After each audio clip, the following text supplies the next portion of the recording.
Salutations, mesdames et messieurs. Je vous rends grâce de me permettre d'être parmi vous en ce jour. Ainsi, il me fait plaisir de vous accueillir à ce premier enregistrement audio sur la nouvelle science en vue de l'ascension multidimensionnelle. Ainsi donc, dans un premier temps, il me fera plaisir de vous parler des thématiques qui ont été choisies afin de comprendre davantage la multidimensionnalité de l'ascension, et ça à 360 degrés. C'est ainsi que je vais vous communiquer tout ce qui est relatif à ce qui s'en vient en matière d'ascension, évidemment. De plus, après cette nomenclature, il me fera plaisir de vous parler du premier thème que j'ai surnommé la loi d'action de grâce. Ainsi donc, les thématiques choisies sont, dans un premier temps, la loi d'action de grâce. Or, l'action de grâce, c'est tout ce qui est relatif, évidemment, aux nouvelles énergies qui nous adoubent et qui font en sorte que le rayonnement solaire, ainsi que le rayonnement cosmique provenant d'Alcyone, proviennent dans nos cœurs. De plus, je vais vous parler de l'origine de l'ascension. D'où provient ce processus et de quelle façon ça s'est produit? Pourquoi ascensionner et de quelle façon allons-nous ascensionner? Et finalement, sommes-nous prêts à ascensionner? Je vous parlerai également de l'initiation solaire versus l'initiation lunaire, c'est-à-dire la compréhension des initiations qui se produisaient à l'époque où la matrice astrale était présente, et maintenant à cette nouvelle époque, à cette nouvelle ère de l'initiation solaire, où nous sommes évidemment adoubés et initiés par les énergies solaires ainsi que les énergies solaires provenant d'Alcyone.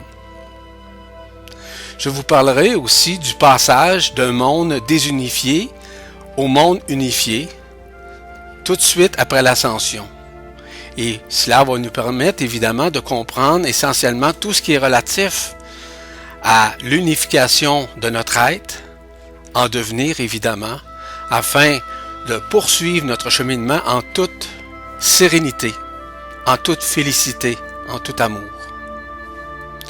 Je ferai aussi un exposé synthétique de la matrice astrale, tout ce qui était relatif, afin d'en comprendre les mouvements. Mais aussi, j'ajouterai à ça la compréhension en matière des lignes de prédation, des égrégores existentiels, ainsi que la frange d'interférence qui nous sépare du monde de la lumière, au monde des ténèbres en fait, parce que nous étions, et nous sommes encore pour le moment, au monde des ténèbres. Je vous parlerai aussi d'où proviennent et quelles sont les influences multidimensionnelles des nouvelles énergies, ainsi que des rayons qui viennent nous adouber, de leur lumière, évidemment, autant dans notre système solaire qu'à l'intérieur, si vous voulez, d'Alcyone, ainsi que d'autres plans multidimensionnels. Quel sera aussi notre rôle fondamental face à l'accueil de l'amour vibral, qui est dans un processus d'effusion au moment où on se parle? À quoi consiste l'avènement multidimensionnel du Christ, ou si vous préférez, Christi, qui se produira et se réalisera en nous d'une façon concomitante avec l'arrivée de la lumière blanche, c'est-à-dire la lumière vibrale. Quels sont les mécanismes et les vibrations qui sous-tendent l'âme et l'esprit? D'expliquer de quelle façon l'âme pourra se tourner vers l'esprit afin de rejoindre l'être-té. Quels sont les mécanismes et les vibrations qui sous-tendent justement cette âme et cet esprit dans les vibrations multidimensionnelles, avec de nouvelles fréquences, il va de soi. Le dévoilement des mécanismes de nos corps subtils ainsi que de nos chakras supérieurs, à savoir de quelle manière vont-ils se fusionner et de quelle manière ils vont être exprimés à travers notre conscience ici maintenant. Je vous parlerai aussi de la reconnaissance ainsi que de la renaissance multidimensionnelle du soi, ou si vous préférez, du moi supérieur, ou encore, comme certains l'appellent, le maître intérieur. Ainsi, nous pourrons aussi apprendre la démystification des fonctions du canal central, ou si vous préférez, le tube de cristal, qui est à l'intérieur de nous, de quelle façon il se manifeste, de quelle façon aussi il se construit d'une façon multidimensionnelle. Autant au niveau du contact que nous aurons à ce moment-là avec l'antakarana, qui est une des parties auxquelles on doit s'associer, c'est-à-dire créer une liaison multidimensionnelle pour retrouver notre être-té. De plus, que représente notre Merkaba interdimensionnel, quelles sont ses fonctions, ainsi que sa composition multidimensionnelle. À ce moment-là, nous parlerons des corps, mais nous parlerons aussi du corps de silice, qui est un corps de lumière, qui est totalement différent du corps éthérique que nous avions ou le corps vital que nous avions. Et aussi, à quoi consistent les mécanismes intrinsèques de l'ouverture du cœur vibral? Pourquoi devons-nous connaître notre origine stellaire ainsi que nos lignées interstellaires qui nous relient évidemment aux fonctions interstellaires que nous avions jadis, auxquelles nous avons participé, nous avons œuvré avec la lumière, avec d'autres mondes, avec d'autres races, évidemment dans des multivers, des univers, dans l'omnivers dans son ensemble. Pourquoi devons-nous connaître notre origine stellaire? C'est important d'en comprendre les mécanismes. Donc, on parlera aussi du passage de la pensée subjective à la pensée multidimensionnelle, ainsi qu'à la compréhension de l'ADN, ainsi que sa réunification, pour ne pas dire l'unification quantique. J'aborderai aussi la transition, la transformation, la transfiguration, ainsi que la transsubstantiation de nos cellules durant ce processus en vue de la préparation à l'ascension multidimensionnelle, puisque ces éléments sont importants à développer, mais surtout à redécouvrir en nous. Donc, je parlerai ainsi de l'arrivée ainsi que de l'arrimage du prochain corps d'être-té qui est ici dans le soleil évidemment, et ce corps d'éternité pourra à ce moment-là se manifester. Mais de quelle manière va-t-il se manifester en nous et quelles seront ses raisons, si vous voulez, qui vont nous permettre évidemment de se fusionner avec nos corps subtils supérieurs ainsi que nos chakras supérieurs. Quels sont maintenant les aspects subversifs du mental au cours de notre progression qui doit devenir supramental, c'est-à-dire avec une nouvelle science du mental qui est complètement désencircuitée de l'ancien, c'est-à-dire du mental réflectif, du mental discursif, de l'intellect si vous préférez. Donc je parlerai aussi qu'est-ce que la réalité multidimensionnelle, de quelle façon elle s'exprime à travers nous, à travers notre vision de la vie. Donc, nous pourrons voir ainsi les mécanismes qui sous-tendent les dimensions et de quelle manière ces dimensions s'expriment à travers nous. Parce qu'elles sont toutes en nous. Il s'agit maintenant de les reconnaître et comment pouvoir y œuvrer en lâchant prise, à nous abandonner à la lumière en l'occurrence. Donc, nous aurons aussi la perception et aussi l'enseignement qui nous parle des mécanismes multidimensionnels, des multivers, des univers, ainsi que de l'ensemble de l'omnivers, afin de comprendre quel est notre état au moment où nous sommes en communion vibratoire avec ces mondes, qui sont des mondes de lumière. Je parlerai aussi des 7 cieux unifiés, qui sont morontiels et éthériques, ainsi que les mondes où l'ascensionné pourra se retrouver pendant et après l'ascension. J'ajoute à ça la coordination multidimensionnelle durant le processus d'ascension, parce qu'il y a un processus de coordination qui se fait durant, pendant et après, évidemment, l'ascension. Et aussi, quels sont ceux ou celles qui nous accueilleront ou encore qui seront nos hôtes lors de l'ascension? De quelle manière? Cela peut être autant des anges, des archanges, nos parents, ça peut être aussi des grands frères, des grandes sœurs, peu importe. Donc, d'expliquer quels seront ces êtres de lumière qui nous accompagneront, que nous avons connus et que nous reconnaîtrons de nouveau, à partir de ces mondes où, à ce moment-là, l'ascension se produira. Et l'ascension est toujours relative au taux vibratoire d'une personne, jamais au niveau de ses connaissances. J'expliquerai aussi quelles sont les étapes fusionnelles de l'ascension avec nos contreparties de la conscience qui sont unifiées, ou si vous voulez, de la supraconscience qui sera directement reliée avec notre nouvelle science, cette science que j'appelle la science supramentale. À quoi maintenant ressemblent ces mondes, leur contribution énergétique, qu'elles soient matériaux subatomiques ou matériaux morontiels ou encore matériello-spirituels, parce que nous pouvons vivre également dans d'autres mondes sur un plan physique, mais sur un plan physique, d'où les contreparties, les atomes ainsi que les particules subatomiques, sont unifiées.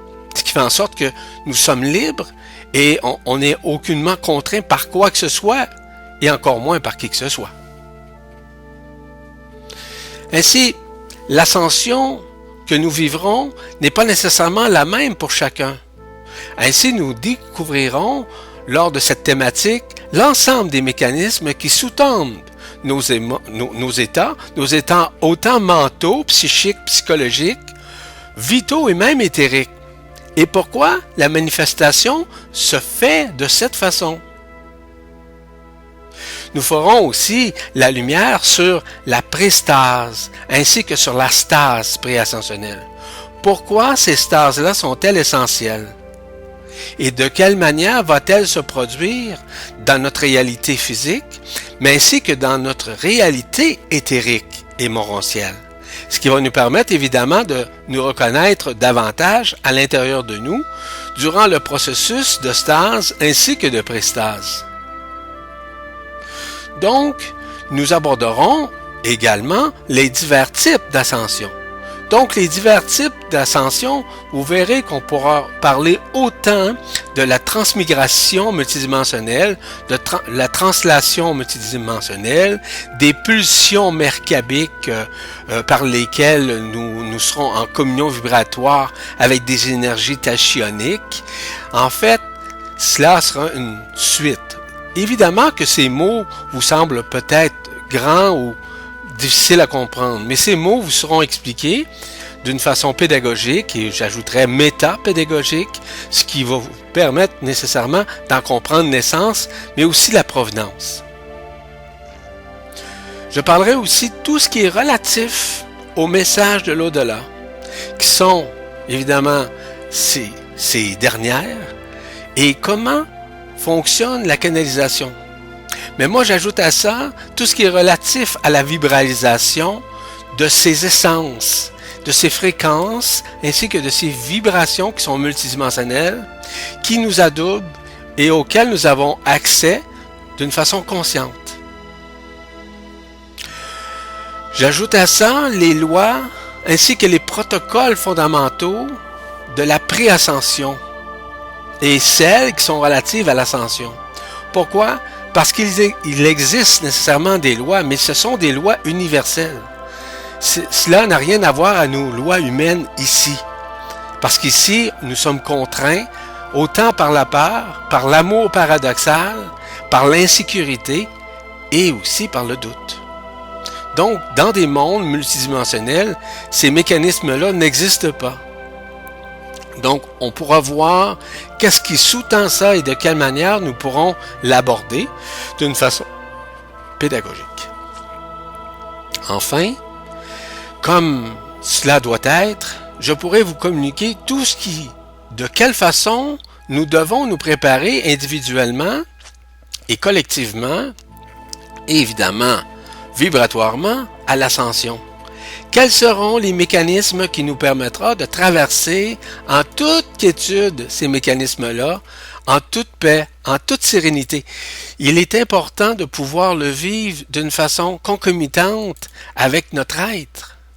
Et c'est pour cette raison que je suis ici pour vous expliquer au meilleur de ma conscience universelle tout ce qui est relatif à ce qui s'en vient aujourd'hui et demain, sans nécessairement projeter. Ce n'est pas de la projection qui est faite, c'est simplement des lois qui ne sont pas des lois de causalité ou de cause et effet, mais bien des lois qui sont multidimensionnelles et qui rayonnent en nous déjà. Maintenant, comment arriver nous-mêmes à nous reconnecter, voire à renaître sur un plan multidimensionnel en ce qui a trait à cette ascension en devenir qui peut arriver autant dans les prochaines minutes que dans quelques semaines, que dans quelques mois. Personne ne le connaît, personne ne le sait. Comme je vous l'ai signalé au début, dans un premier temps, je vous parle, je vous communique la loi d'action de grâce. Pourquoi? Parce que la loi d'action de grâce n'est pas une loi de réaction. Ce n'est pas une loi qui est reliée aux causes et aux effets, au karma, au libre arbitre, mais pas du tout. Parce que c'est une loi de puissance, mais c'est une loi aussi de la lumière. Et la lumière n'a que faire de tout ce qui est relatif à l'ancien, c'est-à-dire aux lois astrales qui maintenaient la conscience endormie de la race humaine. Donc, la loi d'action de grâce est une loi qui est aucunement soumise par aucun paradigme, aucune loi astrale, ainsi qu'aucune croyance, et encore moins à des lignes de prédation. Ces lignes de prédation-là, évidemment, qui nous séparaient de notre monde, si vous voulez, extérieur de densité, et de notre monde intérieur, ou si vous voulez, le monde du soi intérieur, parce que nous étions déconnectés de la lumière.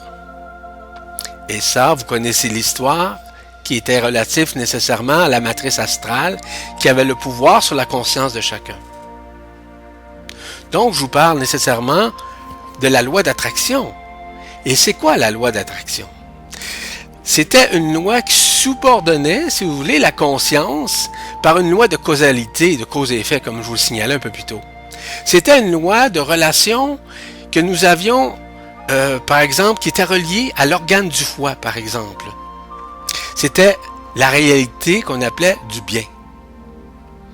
Tandis que la loi de vision était sous l'effet de la perception ainsi que de la pensée dualitaire, qui nécessairement nous ont énormément influencés parce que nous étions continuellement en dilemme, en dualité, en dissonance cognitive entre le bien et le mal.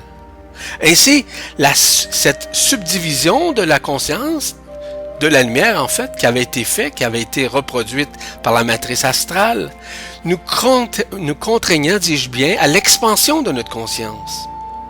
Parce qu'elle nous maintenait dans la peur, dans le doute, et forcément vis-à-vis, dis-je bien, le rayonnement d'un amour conditionnel au détriment d'un amour inconditionnel.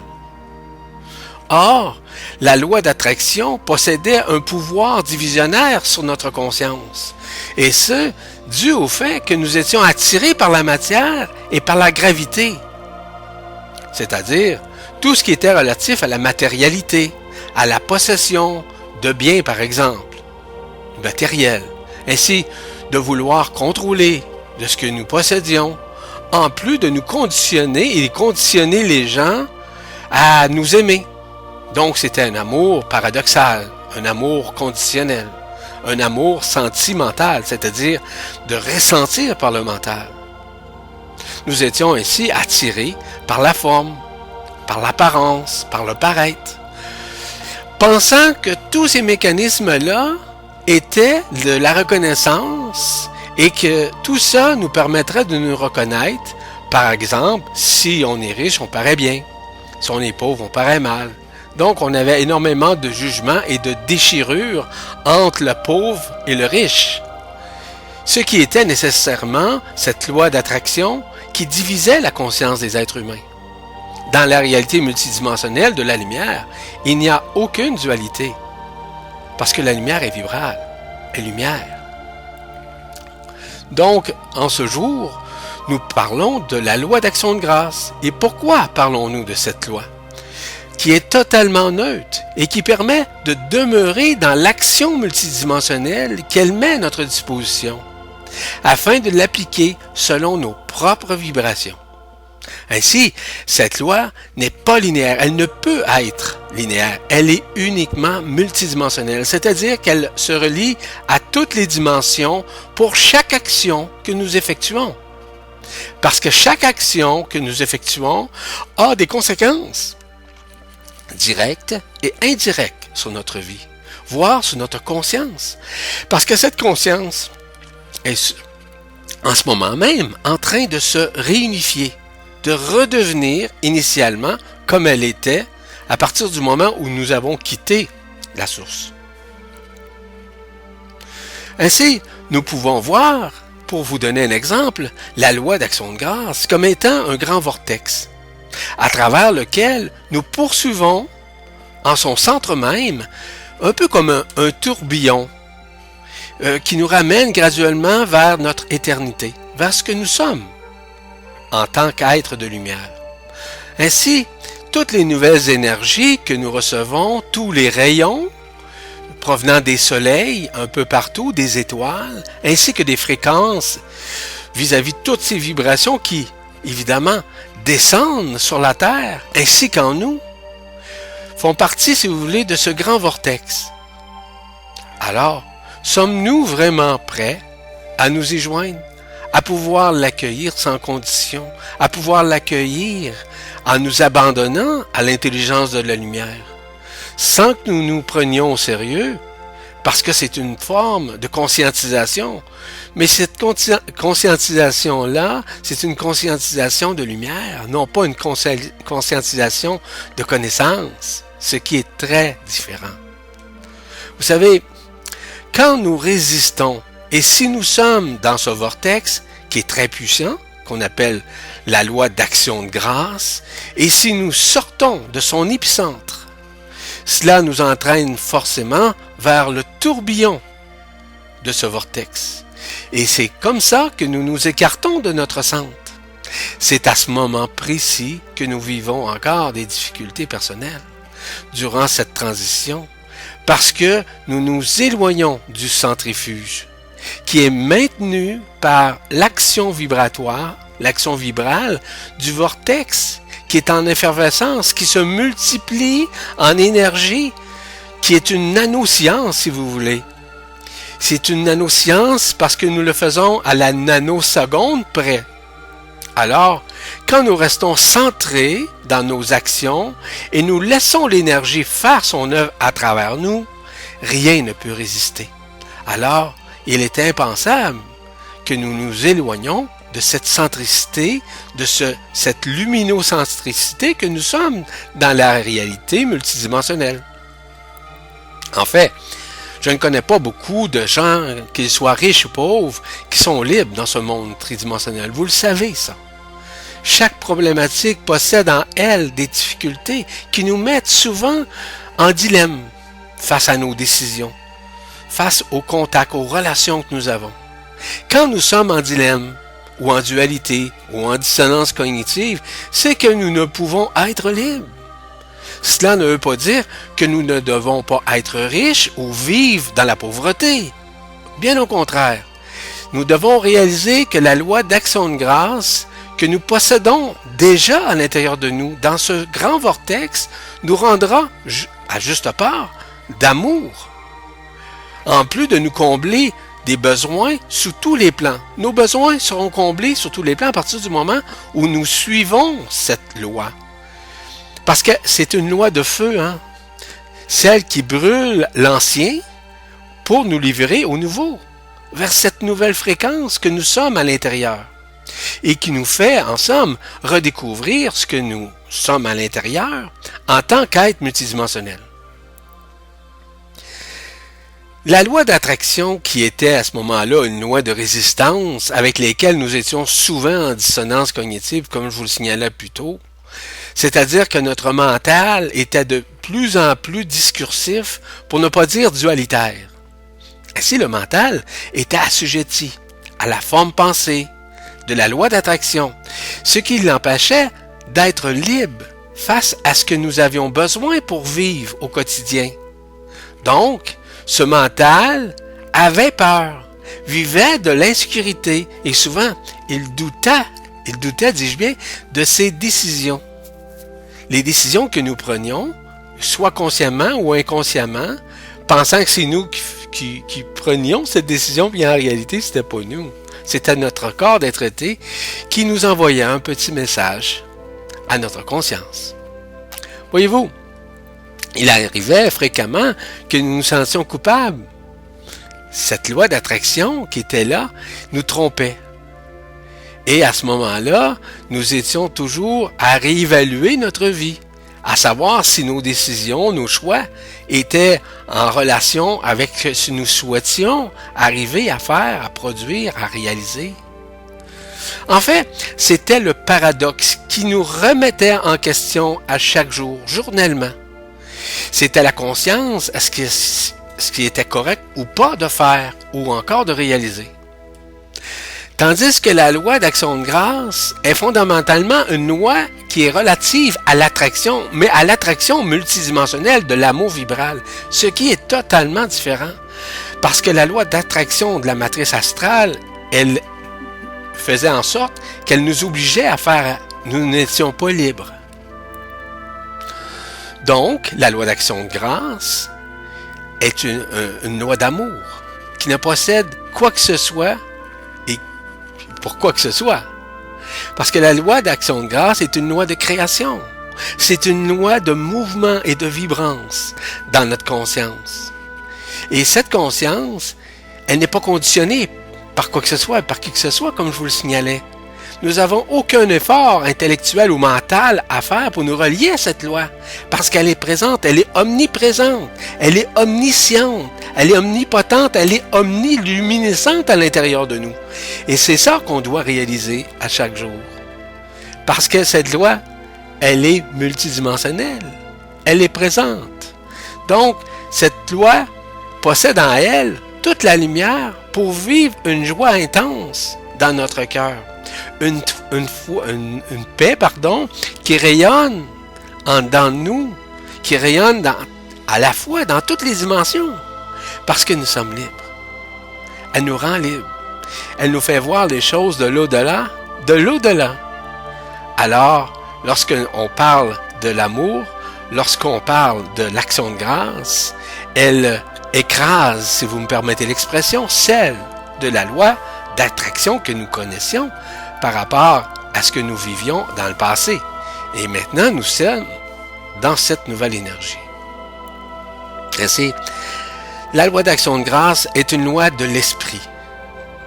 Elle est sous l'effet de la fréquence vibratoire des énergies supramentales ou, si vous préférez, des particules adamantines, c'est la même chose. C'est une vague d'énergie qui sont de l'ordre de l'intelligence de la lumière, de l'ordre de l'intelligence systémique dans tous les systèmes, dans tous les mondes, ainsi que dans toutes les dimensions. Ainsi donc, ces énergies provenant des soleils, et j'ai bien dit des soleils, possèdent en elles la luminescence pour ouvrir nos canaux, les canaux de notre conscience, les canaux de notre spontanéité, qui est celle de l'esprit.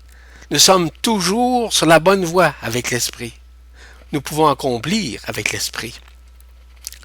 Mais ce n'est pas un accomplissement qui est relié soit à l'ego, à la personnalité, ou encore au mental. Parce que cette loi a pour effet de nous remettre en contact avec le corps d'être-té, ou si vous préférez, le corps d'éternité, c'est la même chose. Parce que ce corps qui nous attend au moment venu pourra un jour pouvoir nous rétribuer, si vous voulez, toutes nos fonctions intimes, intrinsèques qui habitent déjà notre cœur. Ainsi, nous revivrons ce que moi j'appelle une renaissance multidimensionnelle. Mais cette renaissance multidimensionnelle, elle a besoin d'un travail. Non pas un travail difficile à faire, mais un travail de reconnaissance de soi, la reconnaissance du soi intérieur, ce que nous sommes en dedans. Ainsi, pour nous aider à saisir vibratoirement cette loi, il est donc fondamental que nous lâchions prise sur l'ancien, En d'autres termes, sur nos vieilles habitudes. Vous savez, notre routine, ce que nous faisons quotidiennement, qui nous maintient, qui nous maintenait dans le conditionnement de tous les acabits possibles, de tous les acabits imaginables, qui étaient, en somme, marginaux, ordinaires.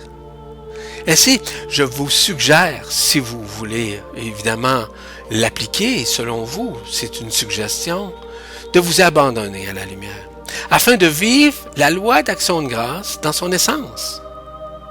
Vous savez, la loi d'action de grâce ne demande aucun rituel, demande aucune formule de pensée, aucun mantra pour l'attirer.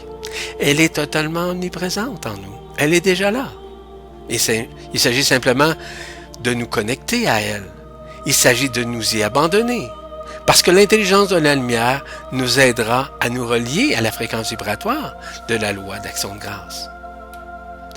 Je vous signale qu'en vivant les temps de grâce, cette loi d'action de grâce, nous effectuons un face-à-face à l'égard de nos anciens paradigmes, de nos pensées discursives pour arriver à nous en libérer.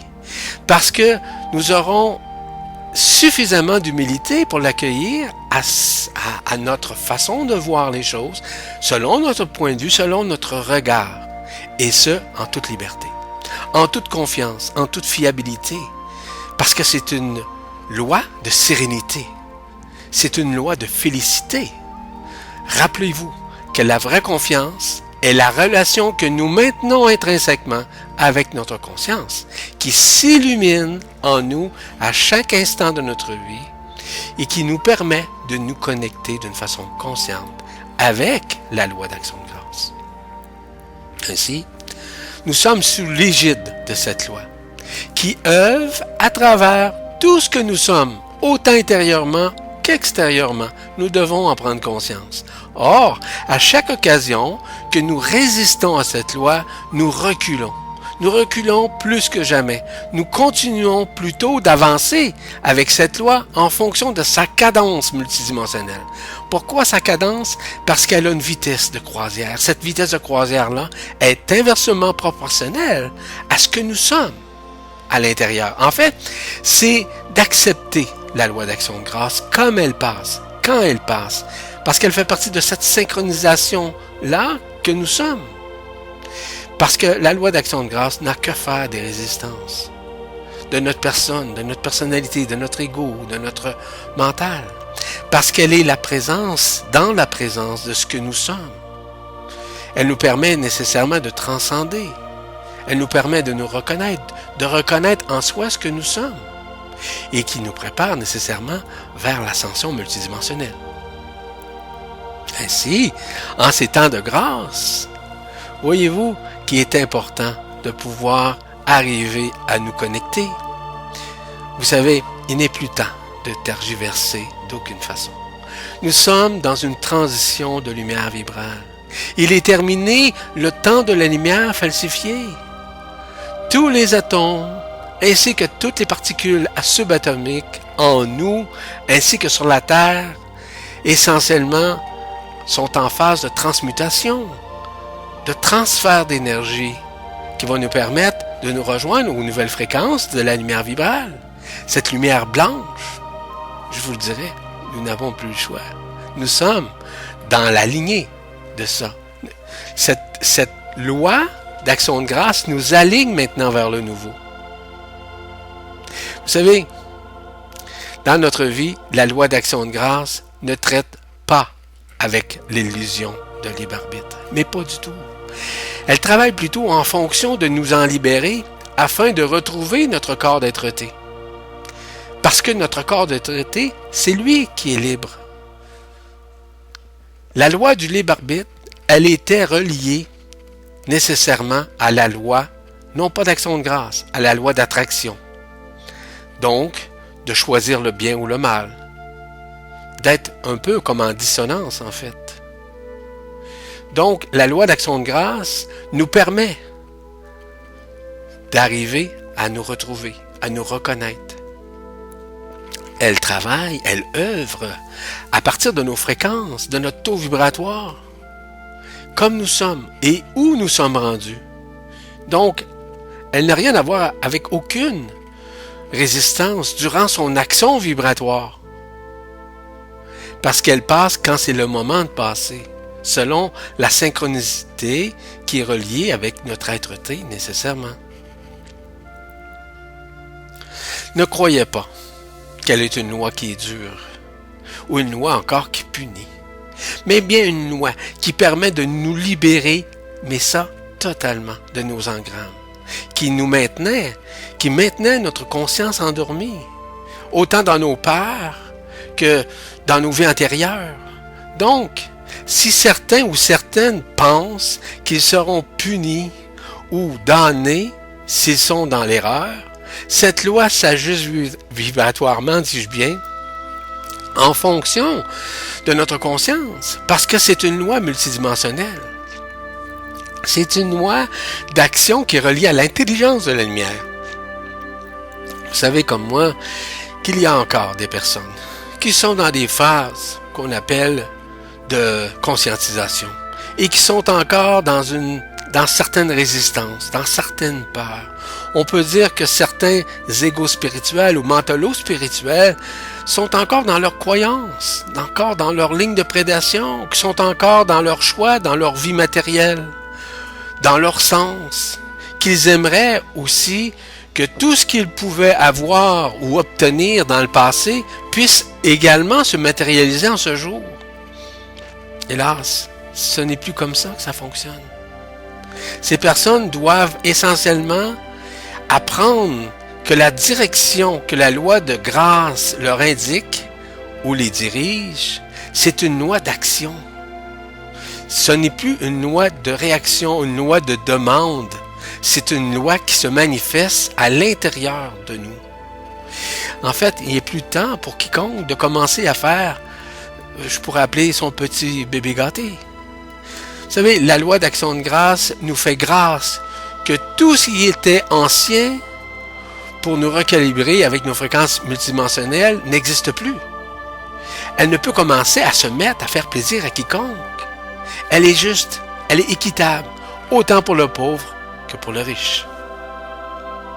La loi d'action de grâce est une loi qui unifie parce qu'elle est fondamentalement une avec nous, ainsi qu'avec tout ce qui existe, peu importe les dimensions, les multivers, les univers, voire l'omnivers.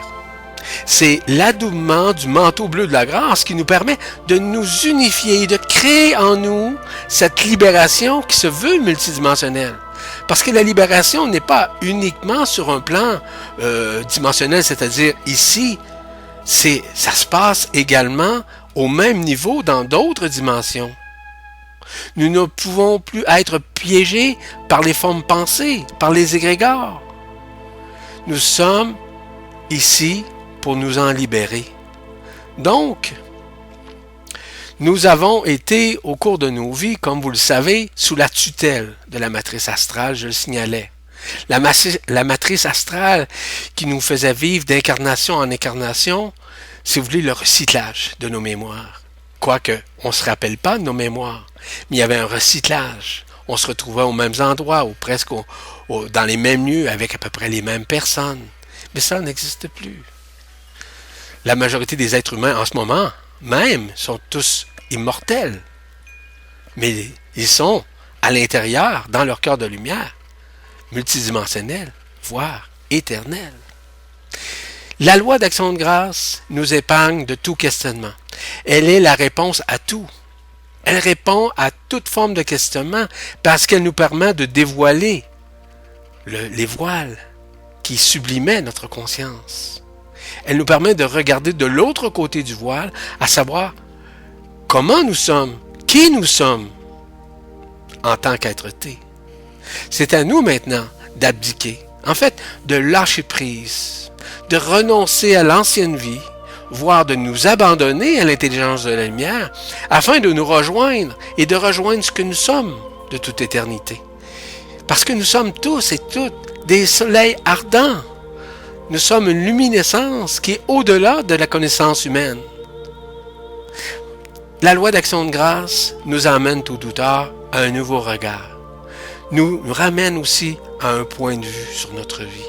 Mais ce point de vue n'est pas relié à l'ancien. Ce point de vue est relatif à ce que nous sommes de toute éternité. Donc, nous ne pouvons plus maintenant être envahis par l'ancien. Parce que maintenant, nous avons délaissé ces anciennes fréquences qui, à ce moment-là, nuisaient à l'évolution de notre conscience, à l'excroissance. Aujourd'hui, la lumière, les nouvelles fréquences, cette action de grâce nous permet de vivre la joie, la paix, la sérénité, la félicité, ainsi qu'une liberté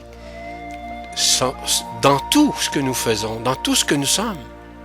Et ça, grâce à cette loi, nous sommes à vivre le chemin de la croix. Et j'explique. Lorsque je parle du chemin de la croix, c'est celle de la crucifixion de notre personnalité, de l'ego et du mental, qui ne pourront plus prendre la place. Pourquoi? Parce que c'est notre corps d'être-té qui va prendre toute cette grande place à l'intérieur de nous, grâce au fait que l'énergie christique, le Christ, se manifestera de plus en plus en nous. Donc, nous devons plus faire de place aux croyances. On ne doit plus non plus faire de place à nos connaissances, quelles que soient.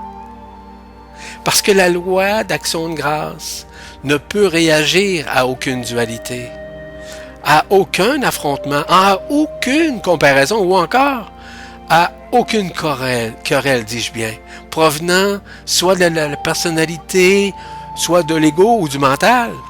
Elle est présente en nous. Et pour transcender tout ce que nous habitait, qui était sombre ou d'ombre, si vous voulez, mais qui en réalité nous permet de nous en libérer, si vous voulez.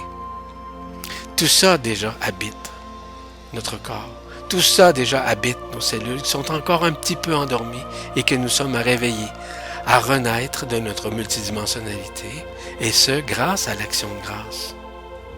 En fait, l'effet multidimensionnel de l'action de grâce nous mènera nécessairement à notre unicité, à l'union avec nos frères et sœurs galactiques, tout en nous emmenant entre les ondes de vie, autant celles d'Alcyone que les ondes de vie de l'intraterre, afin que la frange d'interférence qui nous sépare de la lumière se dissolve. Autant entre le ciel et la terre que à l'intérieur de nous, au même niveau.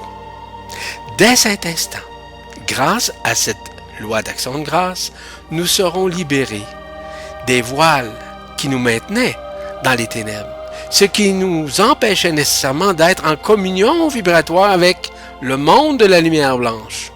Ainsi, les temps seront ainsi accomplis, comme disaient les prophètes, afin que la lumière reprenne sa place de toute éternité, dis-je bien, dans nos cœurs, qui savaient déjà, mais qui avaient été souillés par les menaces de l'ombre pendant des milliers d'années. Enfin, laissons l'énergie de la loi d'action de grâce en nous y abandonnant. Simplement, et je termine en vous disant que cette loi multidimensionnelle possède 4 principes divins qui font partie des lois de l'amour vibral, soit celle de l'humilité d'accueillir et d'obtempérer, sans résister à ce qui vient en nous en titre de lumière, à titre de vibration, à titre de fréquence, à titre de rayon. Et nous devons, devant quiconque, rester authentiques, rester transparents, parce que nous sommes cette transparence intérieure. Et finalement, nous revoir comme nous étions, c'est-à-dire un enfant de la lumière, un enfant de l'un, qui s'émerveille face à ces changements intérieurs, qui ne connaît pas, mais qui vibre, mais qui ressent tout son être à l'intérieur. Il n'a pas besoin de l'exprimer, il le vit. Il vit une joie intense, il vit cette lumière.